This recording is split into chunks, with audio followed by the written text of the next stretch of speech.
voice of an apartment store mannequin. She always leaves me breathless and panicking. There's nothing I can do but stay out of sight. It's me, Jam. So this was a yammer that I did with absolutely delightful friend of mine, Miss Hissett Fit. Her real name is Sarah, but Hissett Fit comes from her time as a roller derby girl, and that's how we met, and that's how I got involved in roller derby. And she's just one of those fantastic people. So we're gonna do this. All right, started my live video for the yammering that I'm gonna do, and I'm just gonna wait for Sarah to join in, and I will share this link in slow motion. Copy link. Paste it into Sarah's Messenger. And also paste it here. Post. Hopefully that's all working. Hi, Tara Lee. How are you? And Dean McCord's watching too, I think. But I don't know. For sure, Tara Lee. I see hi, Jim. How are you doing, darling? It's been a while. It's been so long. I have hair. And like lots of it. I don't know much about sizes, but that's got to be at least 18 inches based on, what the internet tells me. Just waiting for Sarah Hissett Fit to join us. She is completely awesome and will be so much fun to chat with. She's one of my favorite people. Essentially, I got to know her through the roller derby world. Initially because Calgary Beer Corps was doing some support of them, and they were doing some support of us, and she was in charge of the support stuff. She's texting me, how do I get in? Click the link. I see Dallas is watching, and Al Pujo's watching, and Al Cassie's watching. There's a whole pile of Al's. And is that... No, that's Tyne. Tyne's watching too. Hi, Tyne. Happy belated birthday. I already said that, but that's cool. Anyway, so Sarah was instrumental in getting our foot in the door. She was in charge of doing all that, working with Dirty Hooligan Punks at the time. Sarah says she did. Is there a raise your hand type of thing? Fuck, I don't know. I'm just gonna invite Sarah. We'll do that. One sec. Sorry. I should really be smarter about all this stuff. This crazy business they call show. But here I am. Oh, Sarah's in. And theoretically, I should get a thing that says Sarah's joined, and then I can bring them on camera, unless Sarah clicks on the button. I see you, Sarah. I see you trying, and you promise.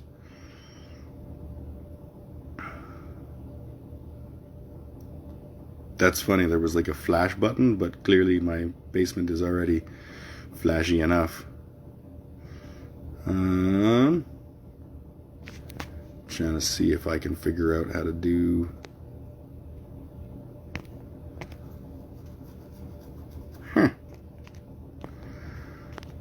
Sarah. Chad's watching. Hi, Chad. So, yeah, I'll keep talking about Sarah while we're waiting to figure all the technology bits out. So, once I started doing stuff with the roller derby folks, then Sarah was like, we need an announcer, and you seem to be a big mouth schmuck. And turns out I am a big mouth schmuck. So it kind of went from there. If I there's got to be a way for me to bring you on camera, Sarah. I can block you, I can pin the comment or delete it, but I can't seem to do any of the useful things. So, Sarah, you should have like an invite. Oh, hi, May. May just released, well, not just May, but Future Ghost Town has just released a crazy awesome full length album, which is about fucking time, if you ask me. Um, Sarah, I know that you're there. There's got to be a thing. I invited you. So I think there's a way for you to like click a thing that'll say, hey, I want to be on the camera. And then I click on that and it'll all work out. Every time I click the link, it just brings up the window to watch. That should be okay.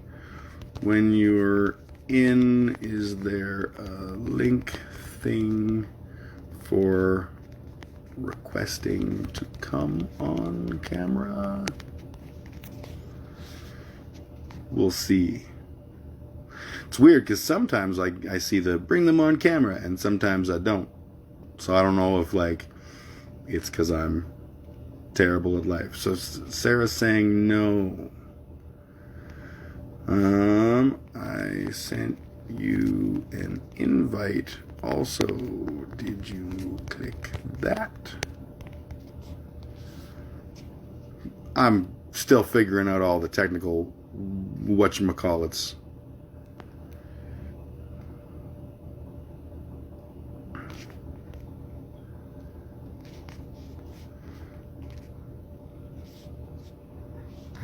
It just invites me to watch fucking Facebook. Trust me, Sarah, this will work. I've done it before. The technology is there. So I'm gonna just say, come in and just hang out a minute. Because I should be able to see the thing that says there should be a thing that comes up. We'll figure this out. It's not my first rodeo. Hi, Tyne. I love you. Hi, Amal. Long time no see. I know probably a bunch of my roller derby friends are curious about what's been going on in the world of Miss Hissett Fit.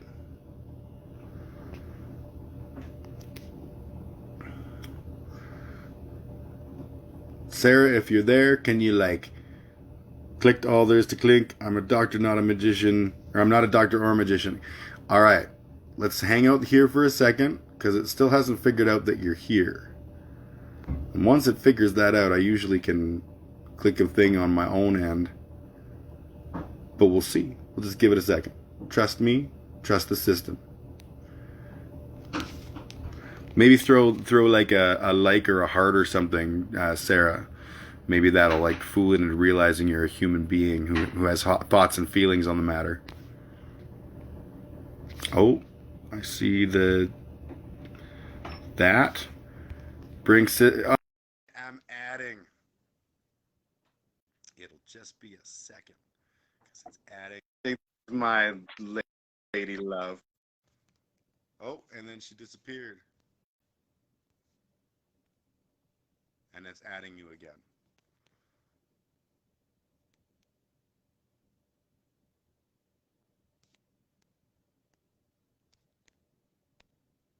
Slowly. It says you're watching. It says it's adding. Come on. This might be one of those like you're living in Saskatchewan and you're probably on some.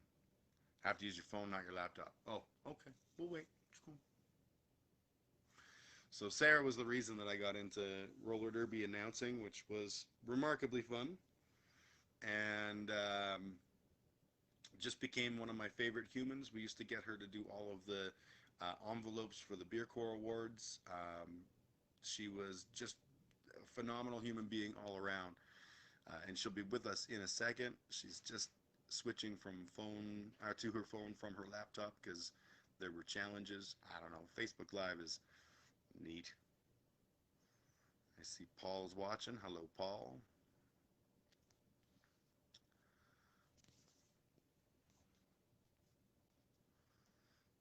Yeah, it's been a weird day, but it's gonna end well with the whole conversation with Sarah.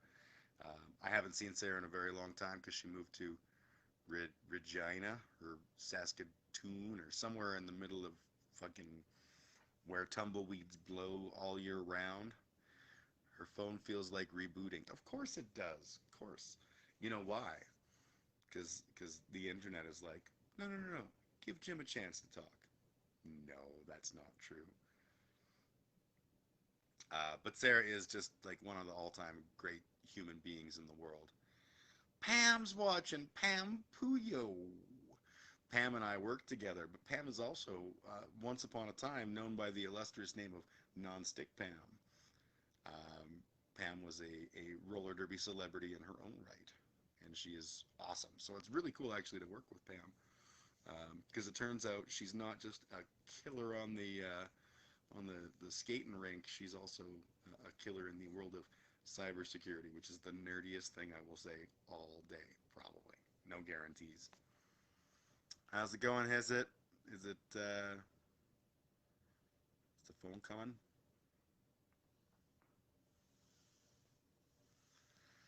This is awkward, but you know, I'm good at awkward. And by that I mean I've been awkward all my life. The awkward life didn't choose me, I chose it. Pam, it's awesome to see your smiling sideways face. Um, we were chatting today. Well, don't tell my secrets. I'm telling all your secrets. I'm telling your password. And I see Hissett, and I see my approve request, and I add Sarah. Fingers crossed. Connect. There you are. Jesus, it finally fucking worked. I blame Facebook, not you. Oh, it's only 7-Eleven. Yeah. What you drinking there? Grown up juice. Grown up Grown juice? up grape juice, Tim. I've grown up. I drink grown up grape. Well, yeah, because you're a grown up lady. Grown up. Thank you. Pam says, "Go Sarah, I'm rooting for you guys," which is a nice change from her days when you guys were playing roller derby and non-stick Pam would often try to hit you. Often try to hit me. Try, I think, is the operative word. Yeah. Well, she became a lassie, but that was after you were on the team, Yeah, right? I think I left sorry, when after Pam you left. it was kind of that crossover. Same with Amal if she's still here. It was as I was going on mat leave with the boss, then that new group of wonderful ladies had joined. So they're kind of the fresh meat as I was leaving. Kind of the fresh meat that came up, and now she's just a terrorist. Obviously, like no one's playing roller derby right now. I don't know if Pam's still playing. Pam, you feel free to, like, if there was roller derby going on right now, or you're not still skating, are you? Because of the whole someone went and had kids or whatever. I don't know. We don't do that. It is so good to see you, Hissett. It's good to see you, Jim. And I was thinking you were talking about the last time we saw each other, and it would have been when I was down in Calgary 2 years ago when I was doing that gig for HHS, and you came and we walked all through downtown and saw the sights, and it'd been a long time since I'd even been downtown. So. And it was all a whole new and different downtown. It was like it was crazy totally new new and different. I know. It was awesome. And you were in a hotel that was like partially under construction. Yes, the Delta. I remember trying to get my big redneck pickup truck into that parkade, and I was only allowed on the top level, and I had to use my stellar backing up skills to get in there. Yeah, I remember not being terrified at all. Neither was my husband when he learned that I had to back into the goddamn spot. Yep. Keep the mirrors, keep the mirrors. So, how's life in the middle of nowhere? The middle of nowhere. It is wonderful, Jim. I can't complain too much.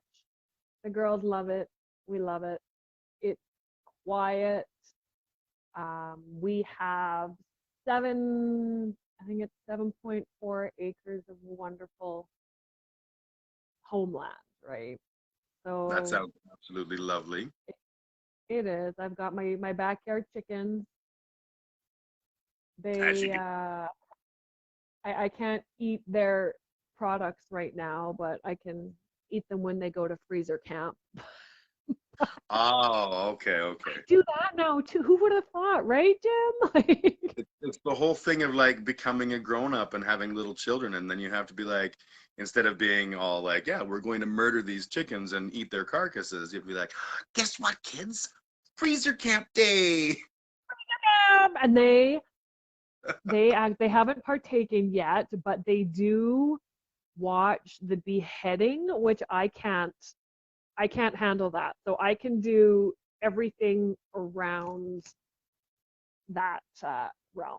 So, and I it's get that. amazing. Last time we killed some old birds, and it was neat seeing yolks because they were being grown in the chickens still. So that was actually really fascinating. Science. So you kind of broke up there. If I heard correctly, it was neat seeing yolks because they grew in these old chickens. Yeah, Did I they were miss that still completely? laying. So I literally pulled out like handfuls of developing yolk balls, which was quite fascinating for a tattooed city girl, right? And I got my hands up in chicken carcass, pulling out what I need to. So, Well, someone's got to do it, right? Absolutely. right? And the first time I was a bit skittish, and then now I'm an old pro at the processing of our own chicken. So, like I So I said, who have would have that thought? I have that city boy thing where I'm like, of course I could do all these things. No problem. But I know that I could take the cleaver or hacksaw or whatever, the chainsaw, whatever you do to remove the heads of the chicken. I'd be like, no problem. Thunk, and I'd do one, and then it'd be like, uh, uh, Ah, uh, uh. yep. Yeah. Not no. It's and that's the part because they they still move without heads, and that's the part I think I can't handle. So, Yeah. but yeah, we eat them. It's um, it's good chicken. I'm not gonna lie. Good chicken. And that's what they're for. They're fun to have around, I'm sure, but at the end of the day, those are product. Yeah. Well, depending. We tend to name our friends. We don't name our food. You get into See, and trouble when I you would start eat some naming of your my food. friends. I would Yeah, all totally your eat my friends. You eat friends. all your friends, right? Yeah. God, I Floyd would be like, no. Right? So grain fed. Oh, he's nice and tender, right? All that muscle. He's definitely, he gets a lot of exercise. He's got to have some good dark meat. Um, Mm-hmm. I- Unfortunately, he's not watching right now because I guarantee you he'd be like, "What?" But Freud, we're gonna eat you. yeah, we're not saying we're Mm. for sure gonna eat you, but we're for sure gonna eat you. In So a what kind of grown crisis, up he'd be juice? pretty tender. What kind of grown up juice you got there? A little go juice. That's is it fancy or is it like? Did you guys make Oh, dandelion wine? I'm trying to understand life on the farm. no, and it's funny, for as little sugar as I still consume, I like my wine sweet. Um, it is a sweet red. It's my Excellent. treat, mommy's treat And you too. deserve that. I Do. very, very rarely spoil myself with sugars. Yes, yes, With Jim. I know. so for those that are watching, Sarah is a nutritionist. Is that the right term, nutritionist? I have a diploma in holistic nutrition, so it's a little different Okay. than, a registered dietitian or an actual nutritionist. So, And when mm, when a couple years back, Sarah offered to help me, which is like, God bless her, but come on. I'm the problem here, not no one has Sarah. all that time. I don't have that much time, Jim. It, it's true. Like, you're only one person. And the thing I remember most about it was having to email you to tell you about what my poops were like. Yes, I get That stayed, paid to talk about poop. that stayed with me Fascinating. for, like, I still think about, I'll have a poop and I'll look and I'll be like, Sarah would find this fascinating. This would be a good poop, right? Just Yeah. look pictures. And every time I talk to clients, I'm like, oh, it's my favorite part. poop. And they're like, oh my God. Oh yeah, yeah. Right? But when And you think about it, when was the last time your doctor asked you about your poop? so the last time my doctor asked me about my poop, he was specifically asking me to take the stick and gather it before it hits the toilet water and scrape Yeah, it 'cause with the poop. stick and then put the stick in the thing and then send it to the lab. That's Hmm. pretty much the extent of our conversations about my poop, unless I bring it up like, why is there no, you know, brown or whatever, like, something that Yeah. can, don't Why worry, why does my poop does is brown. corn not, if the stomach is so good at digesting, why does corn make it through? Yeah, like, You and I may and I never get know, Jim. I well, no, I do know why corn does that. It's because the husk is all cellulose and our bodies don't break it down, so it just forms little new corns full of poo, but New they corn look poop. like Did corn. you know you have to eat corn, nothing but corn for I think it's 7 days to have solid corn poop? I Apparently did not know some that, some university students at some point had tested to see how long you'd have to eat corn just to get corn poop. and I gotta Just tell you, 7 days, I appreciate the science behind that, but at right? no point have Experiment I with ever been science. like, yeah, at no point have I ever been like, I wonder how many days of just eating corn would it take before I get the corn poops. I I do eat a lot of corn because it's cheap and easy. Hmm. Um, and it's, vegetables count no matter how shitty they are. Um, but yeah, no, I can honestly tell you that I have not been a diligent health food, especially during COVID. You can tell, like, if I do that, you can totally tell. I don't think I've added any pounds. I think I've just lost my Converted. humanity or something.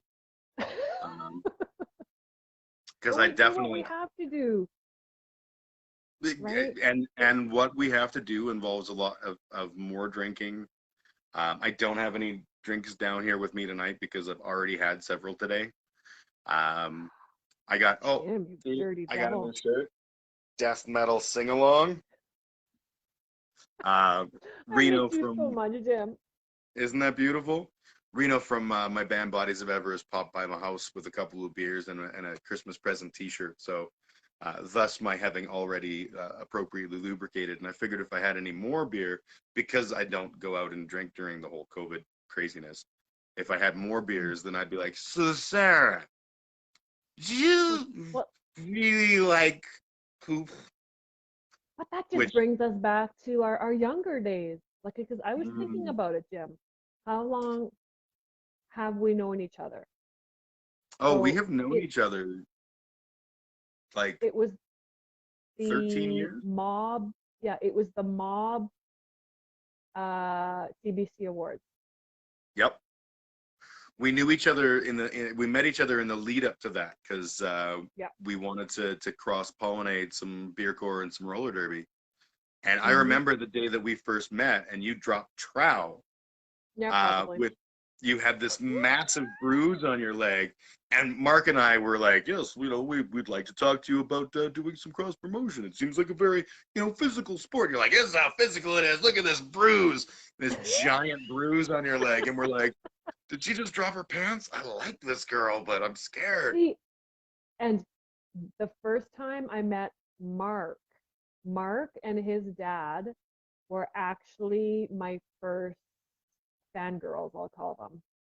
My It was like my first derby game, and they had come up asking me if they could get their picture taken with me after the Oh, game. that is so So they were my cute. first fangirls. And I didn't know who they were. I was just these two cute guys come up wanting yeah, I can do that. Of course, I can take a picture with you. You bet. That's a pretty awesome story. That it all Hakuna Matata. It all comes back to years later. We're all working together and all friends and everything. That's so cool. Yeah, I was the thinking things. in the lead up to this, I was thinking about one of my favorite memories of spending time with you, and there are like so many.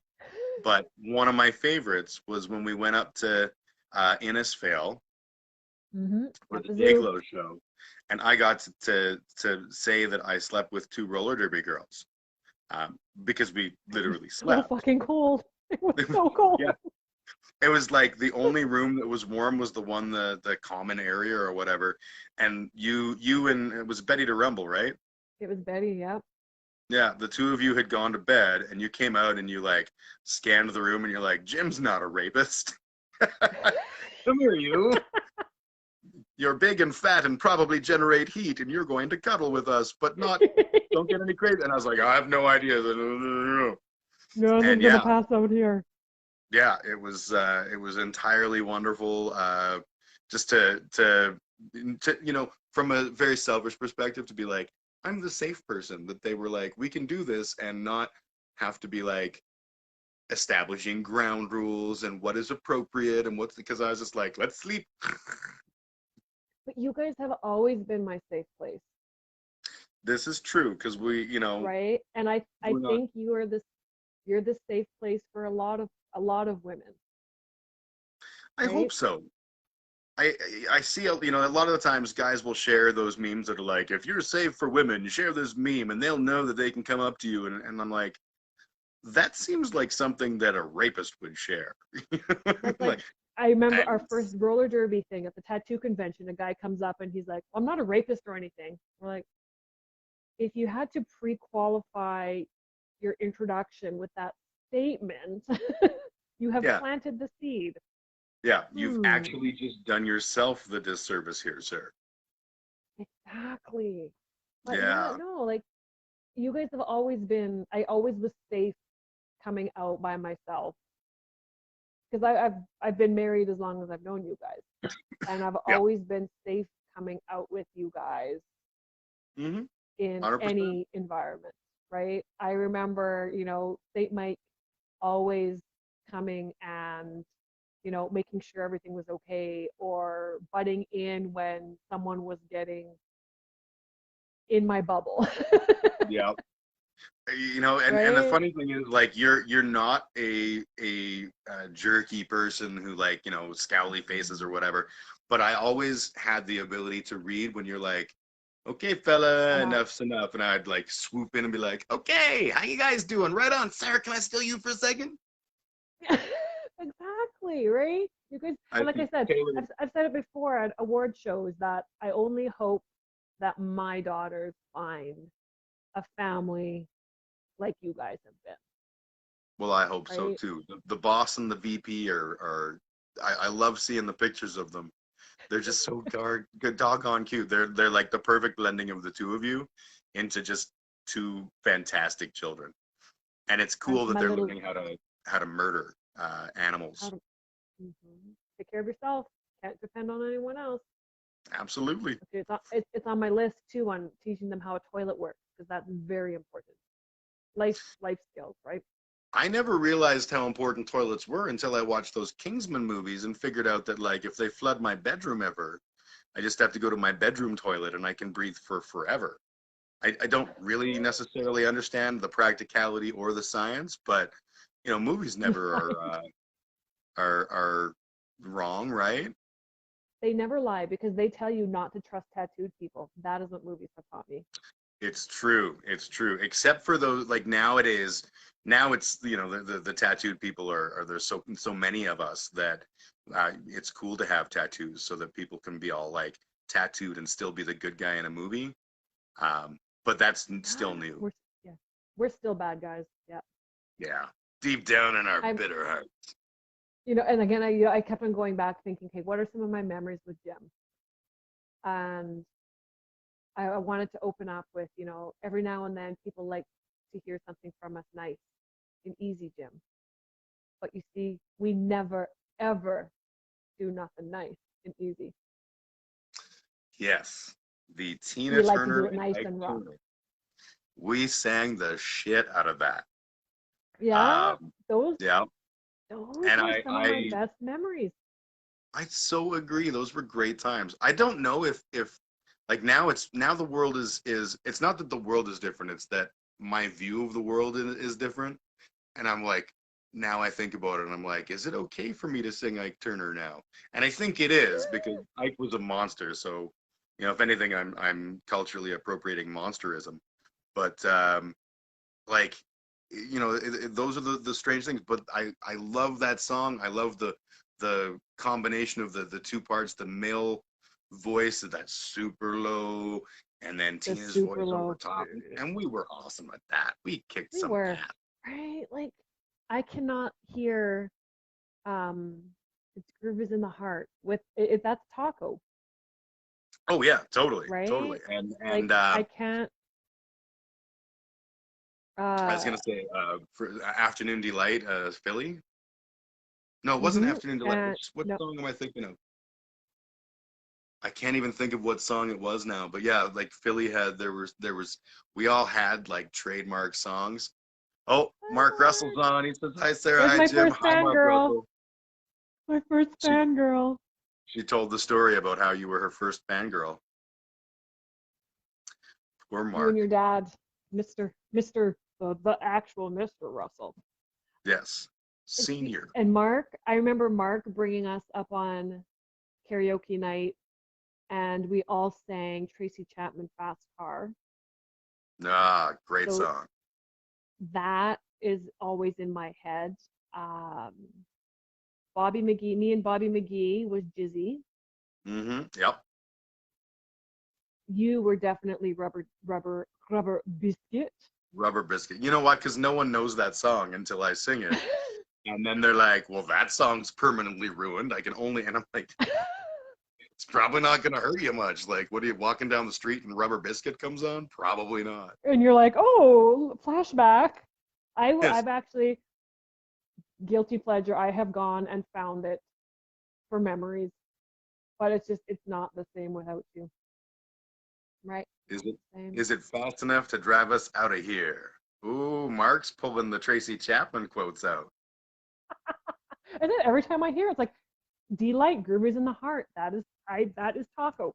Anytime it comes Mm-hmm. on the girls dancing game, it is Taco, right? Uh-huh. I'm gonna get driven nuts trying to remember the what song Philly's song was. And it will happen at like 2 in the morning. I'll bolt up in bed and be like, it was, and then whatever it was. Another taco for me was Tricky, Run DMC. Yeah, yeah. Yeah. Taco and I used to do Alice in Chains. We used to do Man in the Box. I remember Yeah. that. And I Yeah. always, my go-to was, taking those roller skates to your house, Jim. Mm-hmm. And oh, there he goes. Mark says it was the Misfits. That was Philly. No, there was some song that's like a 70s almost rock, almost like a super super radio friendly, and I can't think of it. Like I want to say it's Afternoon Delight, but I don't think it is. But there's something. Oh, you know what? Oh, it's almost there. Um, 'Cause I'm easy like Sunday In the morning. morning. That was a Philly and Taco. I saw them both Show do it. me. Oh, yeah, I picture it now. Now I can see it. Now I can see it. The Yep. light Easy like of Sunday morning. Which I've always of thought is like that's my pickup line. Girls are like, hey, can I, interest you in some pants? And I'm like, 'cause I'm easy. No, Groovin'. no. His groove is in the Your heart. hair looks great, hon. Thank you. I It's cut it is it off like for when I turned it. Yeah, it's gymmed on the side. oh yes. Totally gone with the wind. I turned the big 4-0 and cut it all off. Yeah. So I just started growing it. I know I see your little curls up there and stuff. It's a Never chaos seen you with. mohawk. Yeah, it pretty much just does whatever it wants to do, and I kind of let it. So we have a relationship, you know. Yep, yep. It does definitely does what it does. I'm thinking, how what are my other gym memories that I have? I've got so many. Like I just at 40 I grew out. I don't even recognize when I see Mark, when you post stuff on Facebook, it takes me 2 seconds to realize because I've only ever seen you with a bandana. And it And looks when so good on him. he's so grown up and which like he's very distinguished, Oh Mr. yeah, Mr. Russell. Like just who would have thought? he's got a Right? vibe, and I never would have thought. Yeah, absolutely. Like, not that I wouldn't think Mark could be distinguished, because I've always, seen him in a very respectful and all that kind of stuff.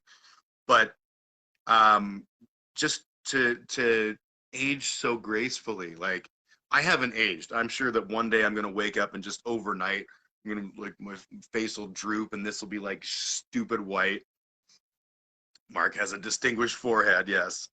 Um, and I'll lose like what little teeth I have left or whatever. But yeah, like literally, I haven't aged. Mark has aged so well, and He has. I rib him about the gray hair, but dude, that looks so good. Touch of Like gray. I can't, I got nothing, and I kind of am jealous because he got like all the good salt and pepper.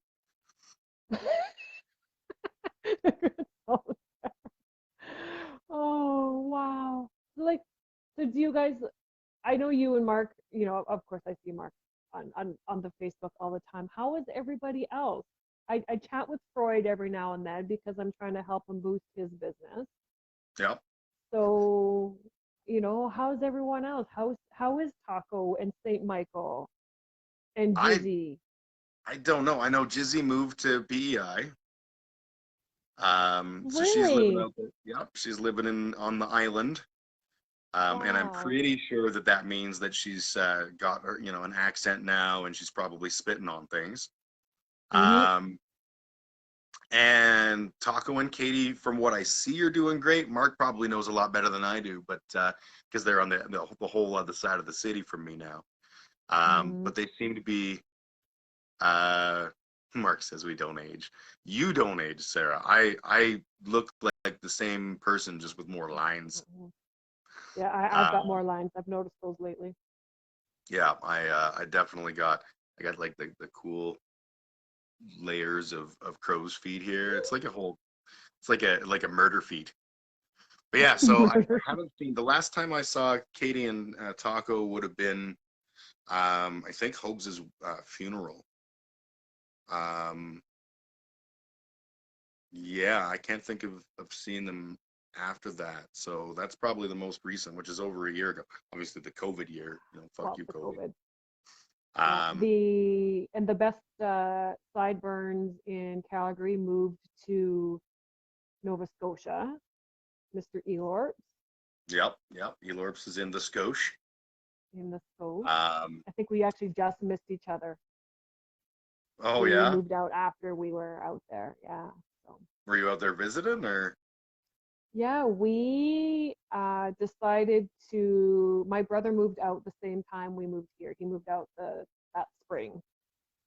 So he has lakefront property on there, and he runs Airbnb cabins. And Right on. so we had booked a family vacation out there last November. And of course, we use all those WestJet, you know, sneaky, get flights cheap. So I think all four of us, it ended up being like less than $1,500 round trip. And then the That's not COVID bad. came. So we tossed and turned, do we still go? Do we not go? My parents were supposed to go out too at the same time. And we decided, no, we're still going to go. We'll go isolate. We got one of his cabins all to ourselves. Um, and it was absolutely amazing. I can easily see why people fall in love with that province. Oh yeah, yeah. When I was a kid, Like, my grandparents had both died, and they left a very modest amount of money, but there was a little bit of money that my parents got. And my dad was a school teacher, and my mom was a university student, so summers were mhm, off. And the one year we had a couple of dollars, they were like, "Let's drive all the way across the country." And we didn't go into the territories, but we swam in the Pacific in Vancouver, and the Pacific or the Atlantic in coast Halifax to coast. and PEI. Wow. And it was an amazing process to see the country like that, like completely not what I expected it to be, and it was super awesome. Hmm. Um, and yeah, man, I mean, if it wasn't for the whole like paying bills and surviving part, I would totally love to live in the Maritimes, but I've never really been that Hmm. good at spitting or wearing lumberjacks. So, We're it's a mixed see, and bag. I'm a lassie, so they're not just plaids, not just for lesbians and lumberjacks anymore. So That's right. I still Lesbians, dance. lumberjacks, and lassies. Right? It was, COVID, and of course, COVID, sucks my ass. But the biggest perk I think out there with it was, we got to go to Peggy's Cove, and we got to drive right, to the main parking lot, which is like, steps away from the actual shoreline. I Mm-hmm. got pictures of me and the family with the lighthouse behind us, which would never happen non-COVID because it'd be so many people, Mm-hmm. right? You'd have all types of people photobombing you. So, And it would we never didn't have happen to. in Saskatchewan. Well, I'm an hour. I'm not in Saskatchewan, Jim. I'm an hour-ish west still. I So thought you I were still have living all my in. teeth. Not Mm, all of us can say that. it's not red. It's still, Yep. it, Yep. it's Still still a pasty lovely white. alabaster. I can't go outside tonight because I'll have moonburn. Oh, With it's that a full moon, struggle. it'll burn me, my white skin. Yep. Yeah, I'm just outside of Wainwright, which is the big The border training town. military base. Yeah. Yeah. Oh no, So, Wainwright's well, not not the quite border the border town. town. Yeah, Lloyd is the Lloydminster is the border border. town. Yeah. Yeah. That's where So I'm you still can. on this side. I did not know that. I thought you were actually in the Saskatchewan. Saskatchewan? Yeah. No. Close. Like if my dog ran away, I could see her probably run away into Saskatchewan. But Well, but there's no, a lot of ground to cover and no trees to hide. I still am tortured by Kenny just as everyone else is, and you I'm know, sorry. I can honestly tell you that I wish that we had done better. mhm. Just a dumpster fire of a politician, and like it feels like the worst possible choice for a pandemic. Like if someone had come along and just said there's going to be a pandemic in 2021, I don't think it would have changed anything, but like it should have. You know, a guy who still lives in his And it's parents' funny, basement. This is not good. But you had done, you shared a post, I think it was a couple weeks ago, and it was kind of like that whole how Simpsons predicts everything, and it was a post you had made in Facebook like 3 years ago about Kenny, and how everything you had said in that post 3 years ago is 100% relevant what we are going through today. Like you should be a writer I for The don't Simpsons. want no, I don't want people to erect a cult following for me. Um, but that said, if you go to www.churchofbiguglygym.com/new members, we have a great deal on subscribing right now. Oh, good, good, good. I'll have to go and get my membership on the Church of Gym. Yeah, use the Groupon or just put in the discount code hashtag I love Jim so much he's amazing, and Okay, you'll see them yeah. saving. You know, I get it. You're out in the farm, still living in Kenny's nightmare land. So See, fortunately, and there's it's no taxes and insurance didn't go up. see, and we rural um, will vote, I think, conservative till they die, right? Yeah. Oh yeah. Even with what has been happening now, right? And my prediction, you can put this in your post. My prediction is his purse strings will open up the year before the next election, and Oh, everyone will absolutely. see how wonderful he is, and will forget these first 3 years. And the funny Like thing that's is that gonna happen. much like when Klein was premier, um, the pandemic is actually going to be a huge boost for him because when all is said and done and people go, hey, how did he do as a leader? People will go, well, you know, the first part was terrible because of the pandemic, don't you The know? pandemic did it. The Yep. Yep. pandemic, don't you know? And then the Yep. last year, though, he's just been putting money into social programs. It is like right out of the Ralph Klein textbook, and it Yep. bugs Yep. the shit out of me because it's so transparent. Mm, and they'll fall for it. Yeah, the Ralph Klein textbook. Yep. Isn't that the truth? I have Oh, this theory that politicians understand professional wrestling. And you ever watch when you like? Did you watch Stampede Wrestling when you were a little Hissett? I was the WWF. I don't know time about that. You know, I was a big Bushwhackers fan and the Undertaker. And that's totally understandable. They did it in WWF, but like it was the regional territories more than anyone else that really did this. Where, like, let's just say your big villain was Brian Pillman, just to use a name. And Brian Pillman's the bad guy, and everyone hates him. And then Brian Pillman hurts himself. He's got 2 months of rehab, so he disappears, and storylines progress. And what they would do is they would always grab like somebody like Owen Hart and be like, okay, Owen, you're gonna be the one good guy, and everyone's gonna treat you bad, and they're all gonna fight you, and it's gonna be a constant nonstop battle, and you're gonna get the crap kicked out of you regularly. And then when Brian's leg is better, we'll bring him back. And sure enough, there'll be some scene, and Owen Hart will be sitting there like wrapped up in the ring ropes, and Muckin Singh's got a chair, and he's smashing him in the head, and Ed Whalen's going, "Won't somebody do something?"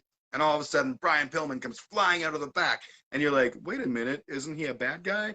But it doesn't matter in that moment, because Brian Pillman comes out and he's got a chair, and he clears all the bad people out of the ring, and he's like, "Oh my God, there's a new sheriff in town. I'm tired. I've spent 2 weeks rehabbing my leg, and now I'm back, and I'm here to tell you that we're cleaning up this town, right, Owen?" And Owen's like, "Yeah." And you were expected to forget every single bad thing that Brian Pillman ever did. That is politics, because they just do this ridiculous like slash everything, destroy everything in their path, and then they're like, "Hey, it's 6 months before the election. Everyone gets a check for $60, and we're gonna put $30 into schools." And everyone's like, "I can't believe the social spending they do. Oh, so beautiful, So amazing, so beautiful. amazing, amazing. Love it. Yeah, It yeah, breaks my no, heart." yeah. Will we never learn? Guaranteed no. Hard no. That's a solid no from me. Yeah. Yeah, that's 2 thumbs nope. 3 times no. Yeah, I see it. It's different because I see even with this whole COVID thing, right? With my stuff with AHS, I see a different perspective, and you know, I get access to top of the food chain, right? Which has been neat um, in its own right, right? Access that no regular guy's gonna get to ask Bernie you a question on COVID, right? Yeah. But even then, you still get, you know, they're so bound. You know, it'd be neat to sit in a room with some of these top, like with, you know, Dr. Hinshaw, and actually sit in a room, you know, that's been scanned for bugs, and, you know, to actually find out what they think without being muzzled. Yeah. Which bugs the shit out of me, because like this is exactly the time where we want to have honest expert opinion, not clouded by politicking, and no matter whether it's Hinshaw. And I remember when first Hinshaw was taking the stage, I was like, that's refreshing. There's this woman who is you know, so knowledgeable, and some of the times what she says is not going on the party line, and I was like, that's fucking awesome. This is what we need. Yeah.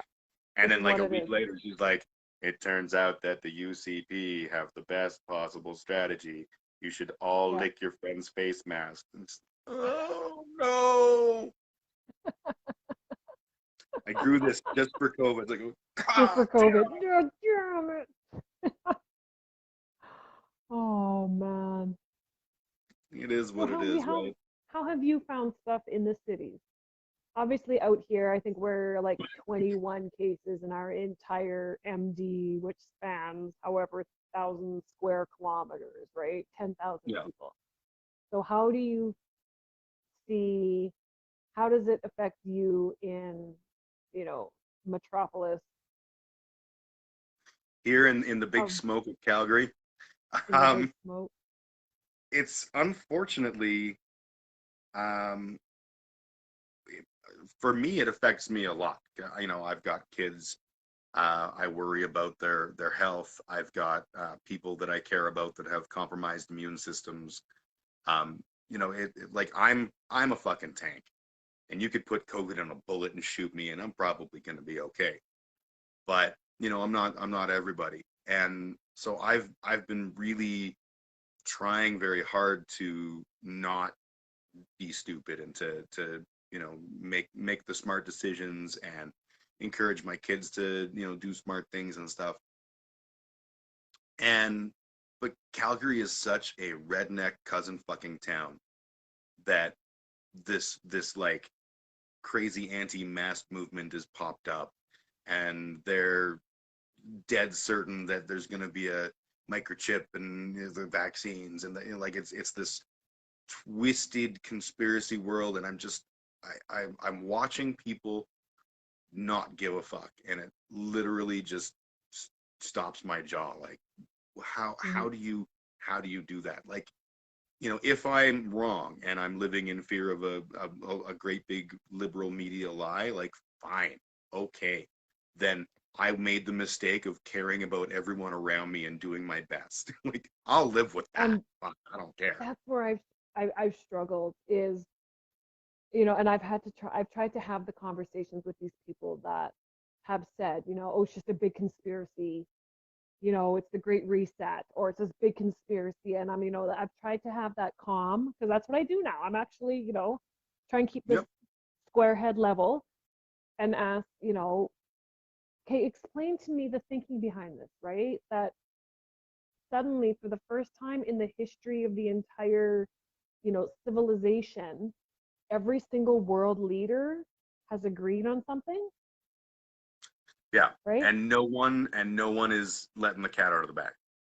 Yeah, and to what benefit, right? And I've tried to Mhm. have these, and prompt these conversations with people. Like, I will, jump on, if you just want to DM me, if you don't even want to put it out here, like, teach me your thinking, your way, right? Nothing, cricket, Yeah. right? Like, I've had a lot of the opposite, where people are trying to show me.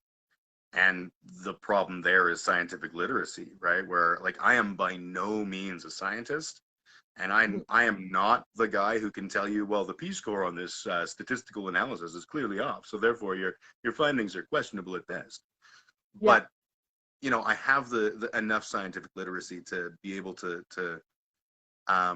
see something that's glaring and be like, this is wrong. Like, I think the easy one, like a good example, was when initially the CDC said we don't think masks are going to be the thing. And then they came back and said, actually, the data, and now that we're seeing things, the data is showing us the masks are the thing. masks are the Masks are way. good. Yep. And everyone went, oh, they shouldn't have contradicted themselves. They should have already had an encyclopedic knowledge of this impossibly not real thing. Like, Mm-hmm. dude, there's a point between being healthy skeptic and being an asshole who Being a just thoughtful refuses thinker. to, Yeah. yeah, Yeah. and just not accepting that information changes as we get more of it. And it just, like, I literally I spend so much of my day just like, I can't even. Yeah. See, and I'm what I think another one that's getting me really bad is um, the mentality on essentially sacrificing the susceptible, Sorry, right? sacrificing. And sacrificing the susceptible. Yeah. So they're like, well, just the rest of society should be able to run, and it is what it is. And in one of my groups, someone had commented, isn't this how Nazi Germany started, with the removal of freedoms and law and that stuff? And I was like, I actually believe that whole started because people believed that there was a element of society that weren't worthy of life. Is that not how it? And they're like, like, you want to sacrifice someone's grandmother, like, Yeah. just If grandma didn't want to die, she shouldn't have had lungs. God. right? Like, I just, and don't get me wrong, I don't believe this has been handled properly. Oh no, not at all. And everyone in hindsight has different views and everything. But at the end of the day, I'm not sacrificing anyone in my family or in my circle if it's not as transmissible or Yeah. right? It's not worth it Yeah. to me, right? If at the end of the day, let's pretend that when all the numbers come back, it turns out this was no worse than the flu. All right, then maybe I went to extra lengths to not Mhm. have, for no Not kill my reason. neighbor. Yeah, except for the potential to, not hurt people, that even people I don't like. I don't like my neighbor. I don't want to Mhm. see him dead necessarily, unless he, Yeah. pisses me off. But then I'd want to have a hand in it, right? Like an active hand, not Right? like, Then you oh, would shit, he's shoot, dead. shovel, and shut up. That's the in rural Yeah, Alberta. You'd the SSS them, Klein, right? the Klein vernacular. Totally. Do I just, you know how many times I see that in my rural life with all the rural crime and stuff, and how many shoot, shovel, shut up, and I'm like, okay, enough. mhm. And what's amazing to me, like, so I've been watching I got an audio book because I'm very tech savvy. It's called Rise of the Warrior Cop, and it's about the militarization of police and how that's a thing that has evolved over the last little while. And it's a Mhm. very enjoyable book. And there's a whole section that I'm on right now where they're talking about the castle doctrine, that whole like a man's home is his castle, Mhm. and he should be Defending allowed it to and defend it accordingly. And then contrasting that with no-knock warrants, which of course are a big conversation right now because people keep accidentally killing black people and things. mhm. Oops. Um, and how the concept of a no-knock warrant is like a direct opposition to the castle doctrine, and that idea that we have this space that is our sacred sanctity and space and stuff. And what I find Mhm. amazing is the same people who are like, shoot, shovel, and forget about it. If a guy comes on my property and I kill him, well, I guess he just needed some killing. Are the same people who will be like, of course a no-knock warrant makes sense. Those people are making their drug meths. Like, you can't Mhm. have it both ways. Both It ways. can't. And I really believe that, like, we need to just take all the nonsense out of it and go, either I can protect myself and my family with lethal force against all comers, or I have no right to privacy. Somewhere Mhm. in the middle is where the valid truth is going to be, and let's remove all the other things like race and economics and stuff, and just say Which you'll what never do be we. able to. Of Yeah. course, absolutely, Yeah. but that's what we should be trying to do, is Yeah. looking at things objectively without allowing adjectives and things to color our perspective. Because I don't disagree with the castle doctrine, right? I'm not I'm a leftist from hell, but I don't disagree. If someone comes breaking into my house, I want to be able to protect my family. Yep. I See, saw a meme today. Sorry, I'm and babbling. Go ahead. I moving out here. I grew up in a hunting household, so Yeah, I was always around long guns, right? That was just what was in the house. But I had never actually fired a firearm until I moved out here, yeah, and I learned how to safely use a 22, which is kept in the house because yeah, um, there's times where I may need, and I am a sharpshooter. That's just, yeah. But if there's my husband 30 was to 50 surprised. I'm feral like, hogs, come. it's in my genes, but heaven forbid something happens to one of my animals, right? And I have to, and no one's around, to rescue the poor damsel in distress, right? I have to be comfortable to use, weaponry. And trust me, it is totally against um, Mhm. my being, right? But I have to be comfortable with it only because I live rural now. But in one of these Yep. homesteading groups, we had talked about handguns and stuff, right? And the someone had brought up a point, where if they're out in a field in some of these areas with like cougars, right? They need that quick weapon on them to defend Yep. themselves, to save themselves potentially. And it's those things that you don't even think about. Does someone in the city though necessarily need one, Well, and right? Defending your home or not? yeah, and to me, that's where the whole gray area thing comes in, because it's easy to Mm-hmm. make a statement that says, like, everyone should have guns or Mm-hmm. everyone shouldn't have guns, but Mm-hmm. Steve Hofstetter, one of my favorite comedians, always does this bit, and he talks about gun control, and he's like, you know, I am, I'm, I, I'm for gun control, to a degree, and it's because I know everyone. There's a bunch of people here that believe in their Second Amendment rights and own guns and use guns responsibly and safely, but every Mhm. single one of you has that friend that they come to the gun range and you're like, oh, Brad's here, we're all gonna fucking die. That's who Yep. I don't want to have guns, right? And Yep. Right. pardon me, sorry. Also I alone. It's the delicious combination of smoking and the up and down of the weather making my allergies go insane. So yeah, nothing like coughing during a pandemic. That's my Snow favorite thing. mold, right? I love Snow it. mold's my favorite. Yeah. But yeah, like you're absolutely right. There are so many scenarios where access to a gun is not just like maybe that would be okay. It'd be like, yeah, you damn well need that. Um, Mhm. there was a project that I wasn't on, but one of the companies that I was working for was doing this project, and it all came from the Alberta government putting laws in place around the work safe world. And it Mhm. was because there was a guy who worked for an oil company many, many years ago, and he had like a great big length of, I don't know if it was pipe or whatever, that he was walking and doing measurements along the way. And at some point on that walk, he fell and he broke his leg. And no one knew he was gone because, he's off doing his walk thing.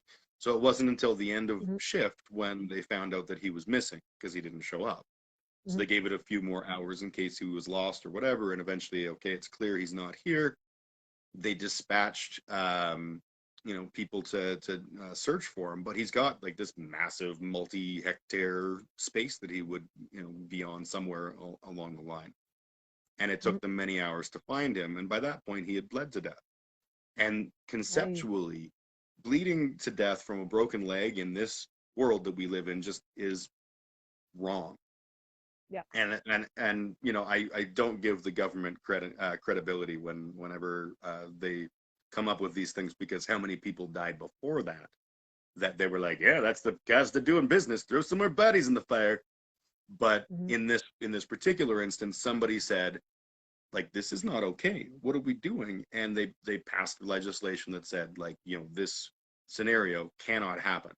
You have to be able to reach this human being at all times. And they came up with a variety of elegant solutions, and that's just part of day-to-day life in the world now. But a similar idea where it's great for city boy Jim to be like, well, I read a liberal pamphlet and therefore I think no one needs a gun ever.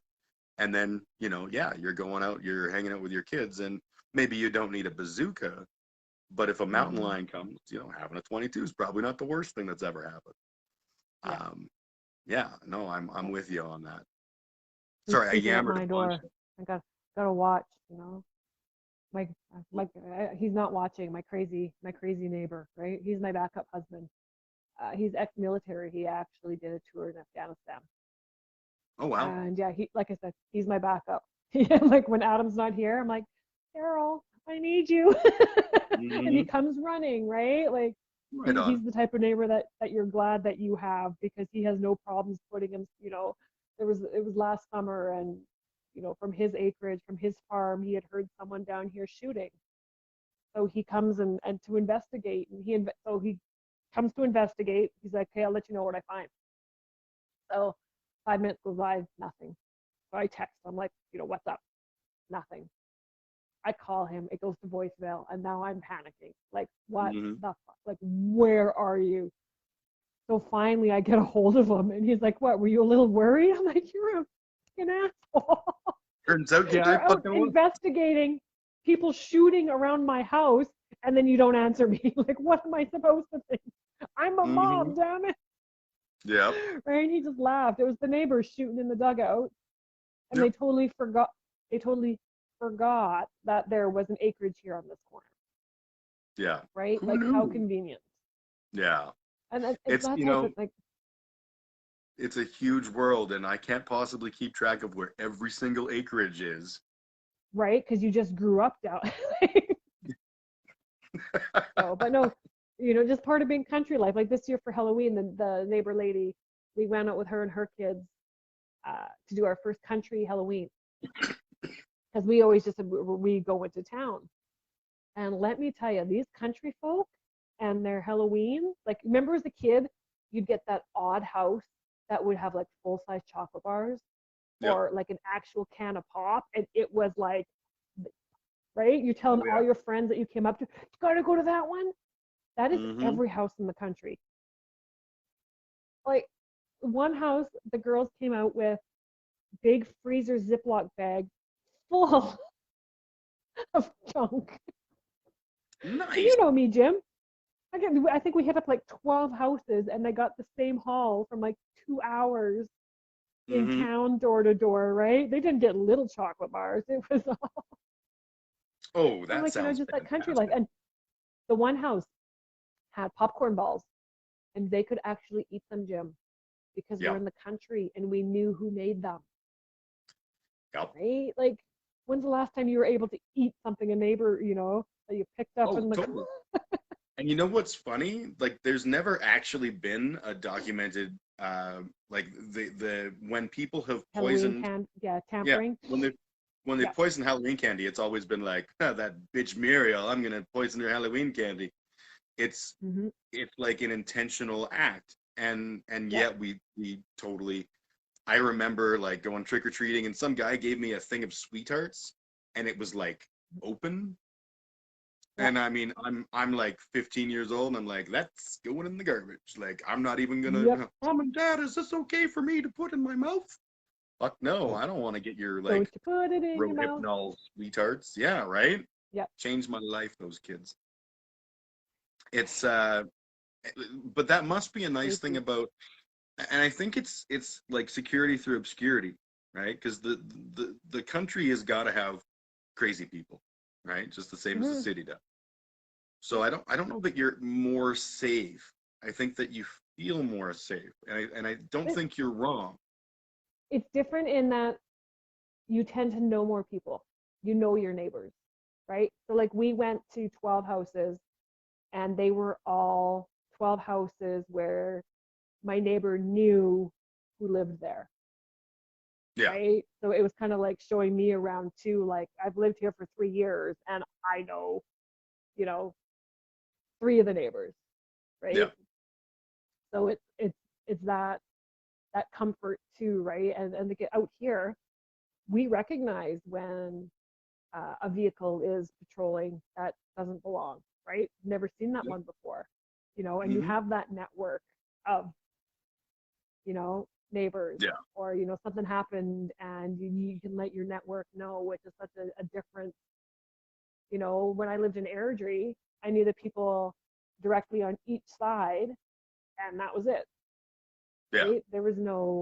We didn't know people up the street, even yeah. the people And behind us, it was, yeah, I know one of my neighbors, and it's only because she's an old friend of mine, mm, and was instrumental in me getting to live here. And interestingly, I was instrumental in her getting to live there 10 years ago when I lived in this house with Mikey and Lisa Bastard.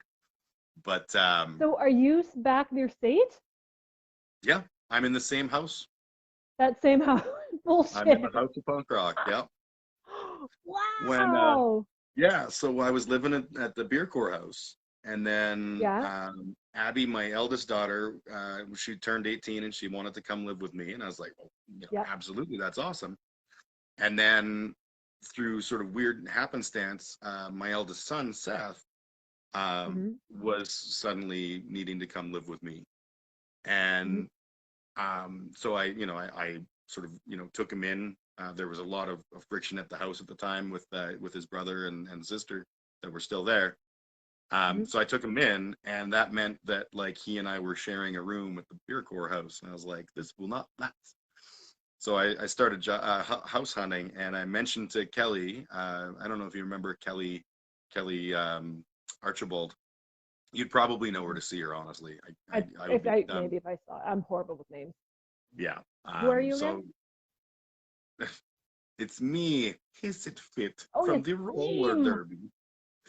Jim, So bedtime. Good night. Bye, baby. you telling kids it's bedtime?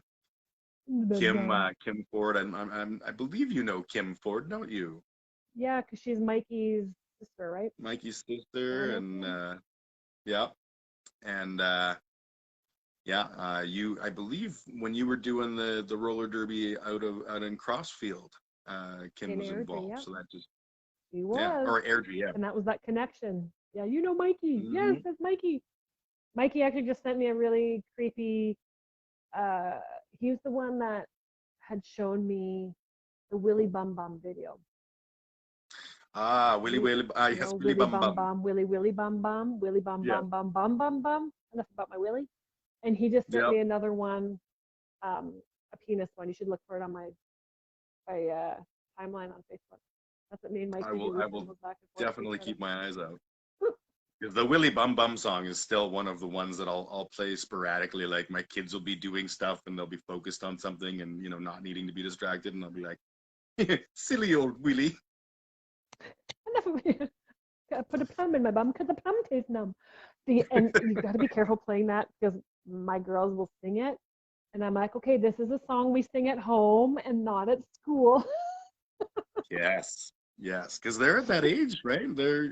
That boggles my mind. I remember when the VP or when the boss was like a thing in your tummy, and now you You got the and the boss little again. lady and Sarasaurus Rex were the ones that visited us in the hospital Yep. when the boss had her major reconstructive surgery.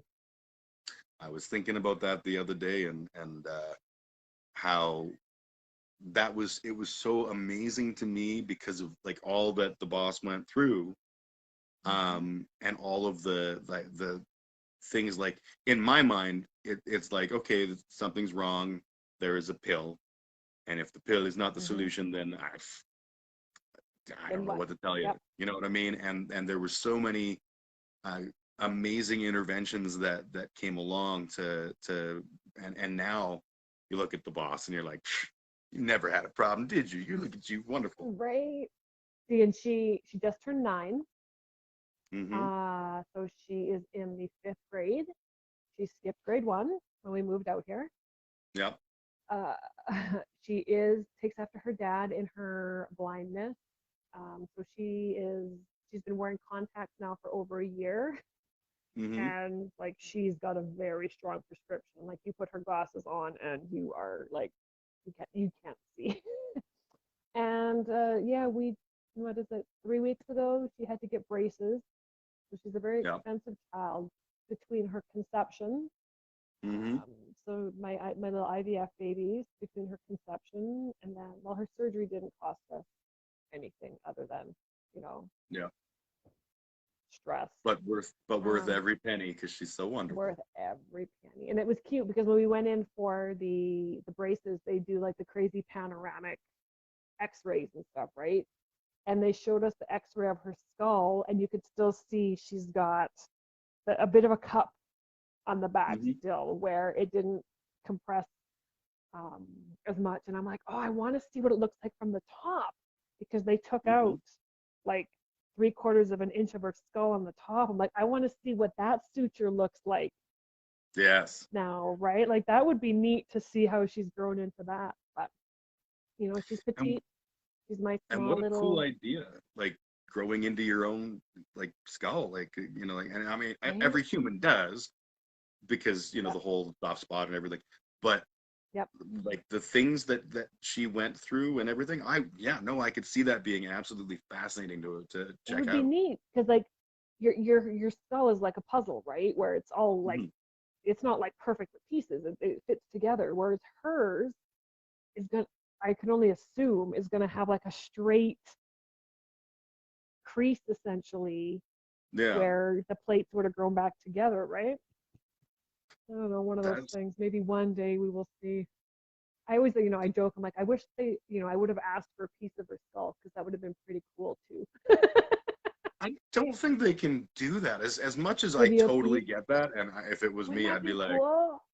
I'd be like, hey man, $50, meet me out back with a chunk of skull, no questions asked. Oh yeah, come on, Dr. Hunk. We still have her little helmet, like, and it's amazing to Mhm. see this little helmet and know, like, she was in that for months on end, right? And the Mhm. headbutt we used to get from Oh that yeah, thing, right? Oh my God. But yeah, you and the little lady, yeah.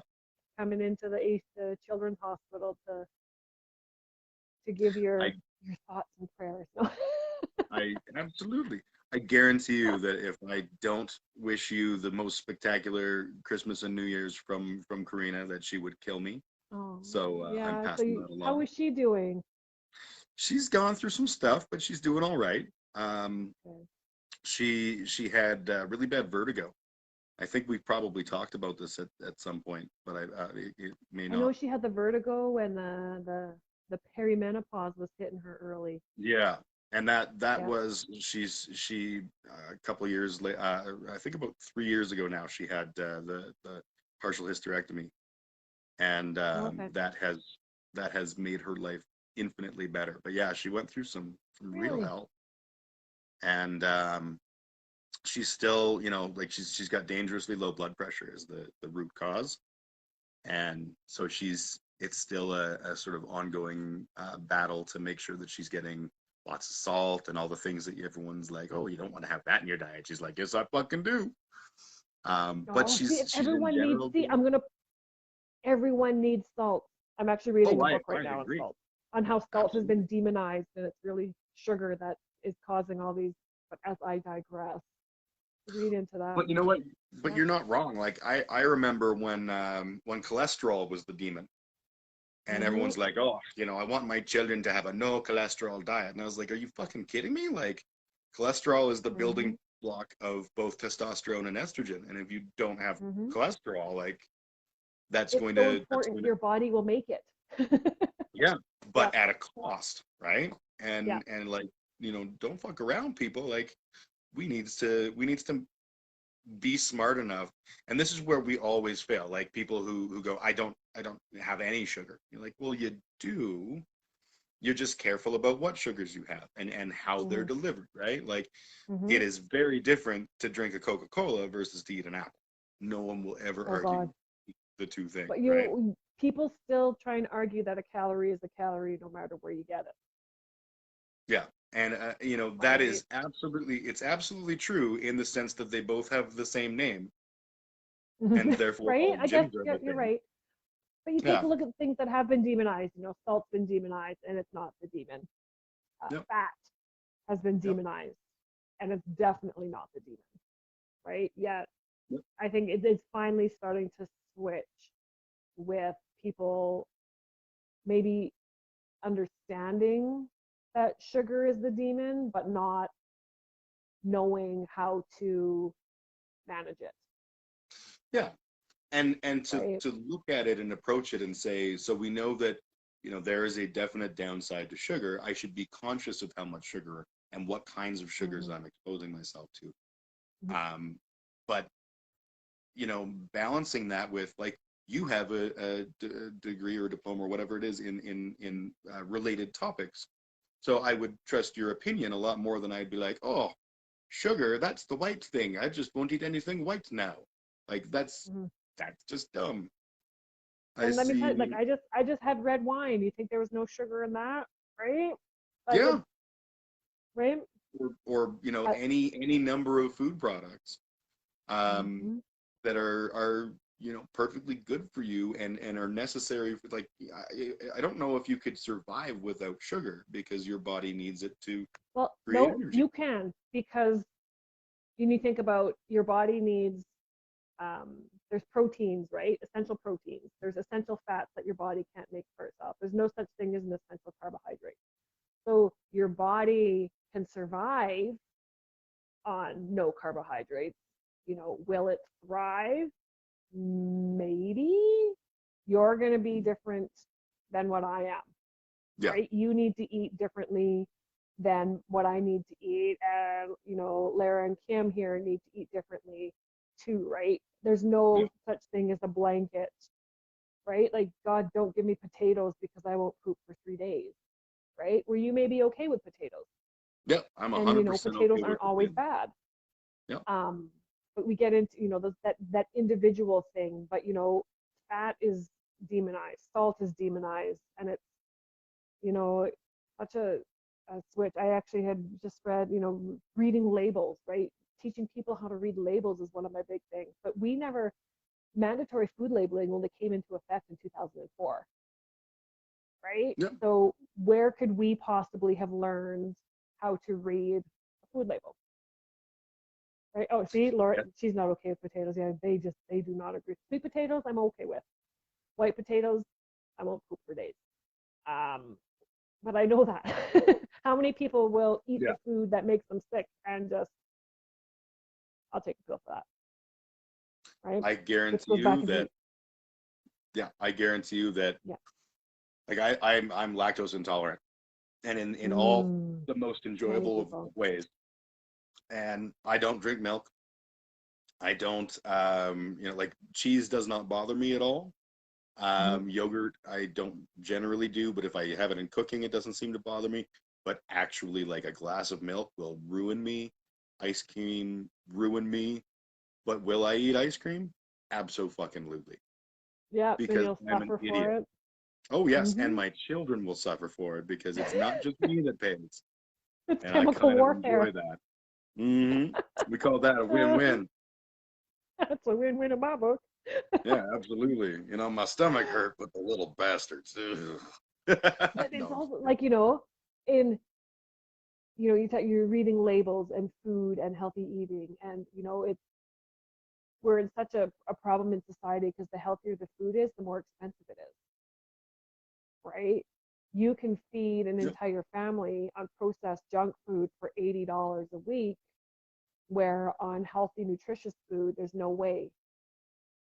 Right? So you're left in this. We're either going to not eat at all, or eat, what can be afforded. And I was watching a documentary on Prime, and it was a fascinating idea that I'm absolutely I'm obsessed with this now. And they took an old bus and they converted it to a moving grocery store, essentially. And people that were in need got vouchers, and they could only use these vouchers at this, store that only provided healthy food. So, you take a look at, things in the food bank. What kind of food goes in the food bank? Oh yeah, it's all processed. It's not good food, right? There's so little that goes into that, and that's what you're getting, right? They did an experiment in Medicine Hat where they had a handful of families, and they gave them a deep freeze, and they gave them a slow cooker and cooking classes on how to buy in bulk and how to cook using this crock pot. And it was amazing how their lives changed just because they had healthy food in the house, right? They go from being dependent on food banks and dependent on society to getting a job and being contributing members, right? By a freezer and a fucking crock pot. Yep. It changed my life, absolutely. Like I got a freezer. I was probably like a couple of years after my divorce, and someone had an extra freezer, and they were like, gonna get rid of it. And hey, Jim, do you want it? And I was like, yeah, sure. And I also had a crock pot. And what I found with the freezer was it was like, I'm never using this because I cook and then I eat it, and then the freezer just sits there all empty like. And I was like, well, what did my parents do? They always like went in and they would make soups and things, and so I started with chili, and just like, how do I make chili? So I got a crock pot and figured out like, I could do that. And I had this crock pot. I had to go buy a crock pot cooking Company's Coming book. And Company's Coming, that woman's actually from the town 10 minutes away from me. She's actually based out of Irma, Alberta. But as I digress, I did not know that. Yeah, she's a local celebrity. Right on. Did she let it go to her head? Is she that like, Oh no, the company's coming, woman's here. Everyone look Honestly, all fancy. I don't even know if she's still alive, but yeah, she was from Irma. Sorry, but company's coming.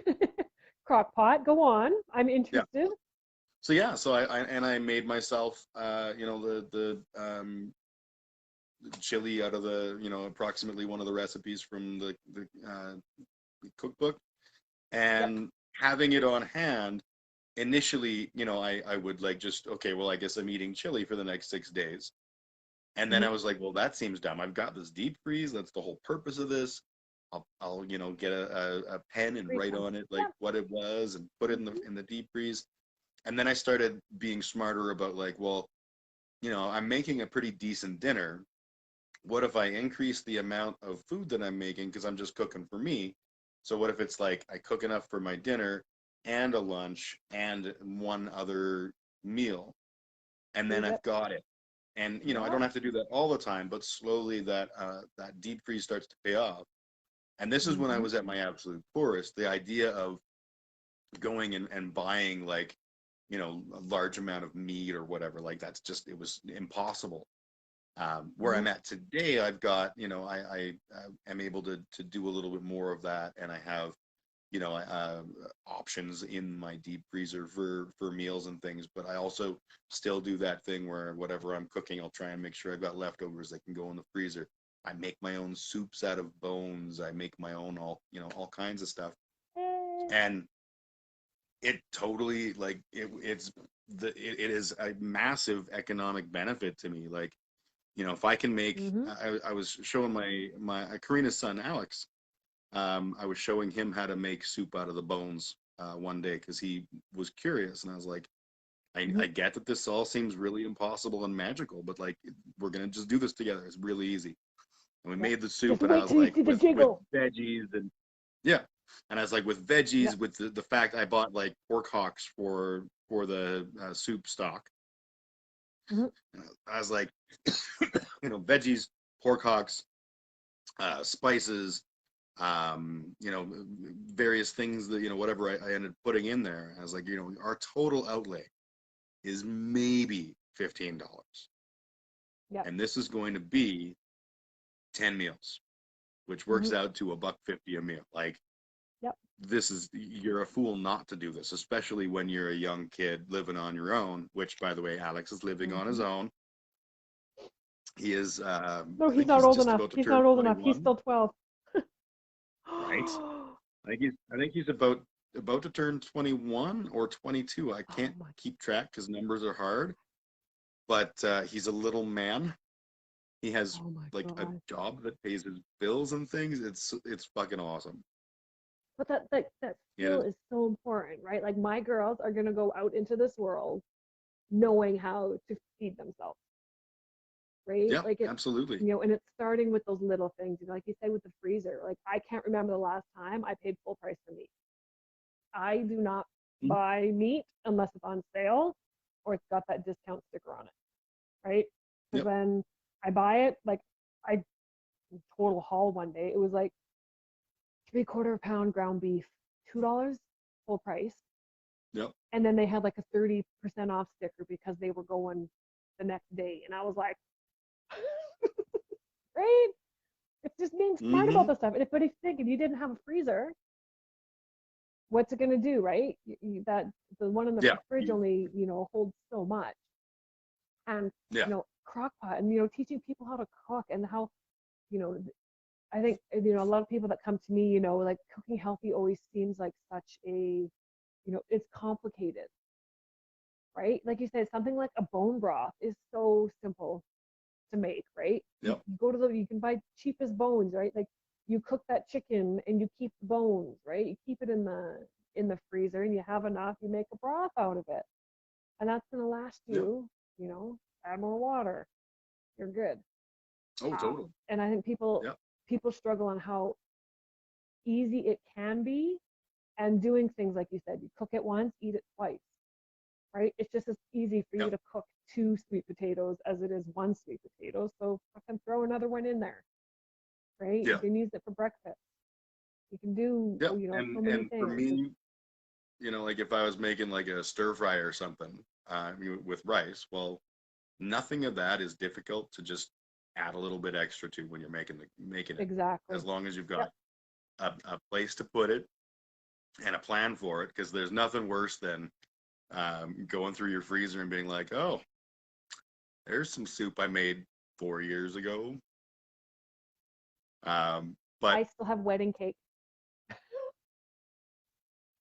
that's wedding cake. That's It's different, like, right? Where you're not going to eat the wedding cake, oh God, because it's 14 years old. right? It's moved with us. I It came to us. It came with us. Yep. But yep. having that I space and knowing how to use it, right? It's important though to adequately label your, yep. because you're like, oh, I'll remember what this is. Hint, you won't. No, never happened. Like, So for my wedding, instead of like we had a cake, but it was like we got a cheesecake that was made for us by some friend of my ex-wife's who was a cheesecake maker, and so it was mhm. like intended for immediate consumption. And instead of having like little pieces of cake and the stuff, what we did was we decided to go with potpourri, little potpourri sachets. And sorry, I'm just dealing with there was a thing that came up on my screen. So we literally grabbed like a whole pile of cheesecloth or whatever the fuck it was, and we bought a bunch of like bulk potpourri, and we're making sachets. And we just like literally like do a little pinch of potpourri and a little Little thing, twist. cut it, Yep. tie it, away you go. Smell like And grandma's bathroom. yeah, exactly. As we're getting close to wedding day, we're starting to run dangerously low on the potpourri, and we had no money. I was 19 at the time, and so what we ended up doing was we were always going for like late night walks, because we at the time we were both smokers, and we go for a walk in the evening because we were living in my parents' basement. Becky was, we're getting our feet under us kind of thing. I guess we weren't living together in my parents' basement, but I was in my parents' basement because I was a fucking kid. And so we'd go for these long walks, and we would start raiding people's gardens of their flowers, just like Dry. not like slash and burn, but like you one here, one here, one here, They'll never and know. then dry them all out and use them in the potpourri. It was cagey, sinister, but cagey. See, and at our wedding, I actually got the flu. So the day of our wedding, like I was not Oh, feeling the greatest. Um, we got married at the Aerospace Museum in Calgary, first wedding they'd cool. ever held there. And then our reception was at the German Canadian Cultural Center, which used to be in the same parking lot as Hooters North. Yep. They have since torn it down. So as we were waiting for everyone to show up at the venue, we went to Hooters for a beer. And like I was not feeling good. But the fucking waitress still made me pay for my drink.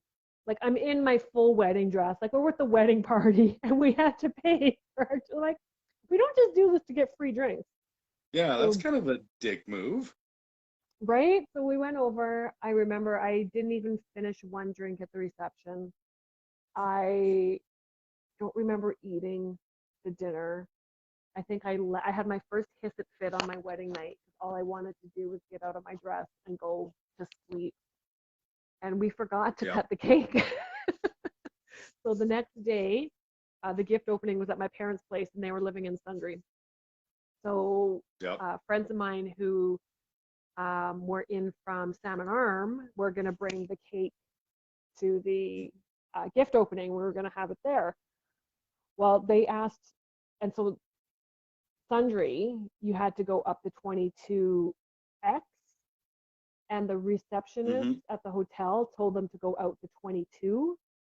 So they ended up like in Bragg Creek, and like they got lost, and so the cake got to the wedding or to our gift opening like half an hour before everyone left. So we didn't, and that was a big Cakeworks cake. I don't even know if Cakeworks still is there in Calgary. Yep. So we had this like 2-tier cake that we didn't eat. I think we were forcing it on everyone to take it home. And then, like I said, I have a chunk in my freezer that's 14 years old. I just can't bear to part with it because I never ate I it in get the it. first place. But yeah, I was sick. We went on our honeymoon. We left that Monday. We went to Vegas, and I remember being sick the first 3 days and like forcing myself to go and sightsee, and then finally felt okay on the Thursday, and we did like everything. Went to like Cirque du Soleil and the fancy dinner and all that on the Thursday, and then we're coming home Friday, and then flight issues, and our flight was canceled and delayed, and ended up getting home like 3 in the morning. Yeah, it was Oh, I'm so sorry. but I That always sounds joke, like terrible. my girls, mommy was sick for her wedding and honeymoon. We should send mommy and daddy away on a trip. That's, that's my Good. Yes. goal. So, Well, Jen, Sarah, my dear, I have very much enjoyed conversating. I'm at the point now where if I don't put some nicotine in my face really soon, I'm gonna probably kill a guy. don't worry, I won't call stars. Stars Thank won't you. come and get you. I remember when you were doing a roller derby event and Stars helicopter showed up, and I think it was for a different thing, but you were like, "We It can't afford this." it was we had a broken leg, and I had called an ambulance. And it was in Yep. Crossfield for our Iron Woman. We called an ambulance and waited for it outside, and the helicopter came and landed beside the. And turned out they were doing a patient transfer for a heart attack victim at the same time that our ambulance was dispatched for the broken leg. And I remember you were announcing, and I remember coming into you were in the scorekeeper's box at the arena, Yep. and I remember like having a total meltdown. I'm like, This because better not you're be my my safe ambulance. person. Yeah, Jim Yep. was always my safe person. So I my always big will be ugly Jim. anytime you need. I love this. Thank you, Jim. I love you, and we will do this again soon. Yeah. Say hi to everyone for me when you eventually get to see them. I surely will. One day I will come down and we will rip up the stage as Ike and Tina again. That sounds perfect. They like it rough from us. So Oh, they like it rough. Left a good job down in the city. I look forward to that. Absolutely. Awesome. All right. Thank you very much, Sweetheart. Jim. Have a Thank you. wonderful evening. Thank you, everyone, for You too. watching.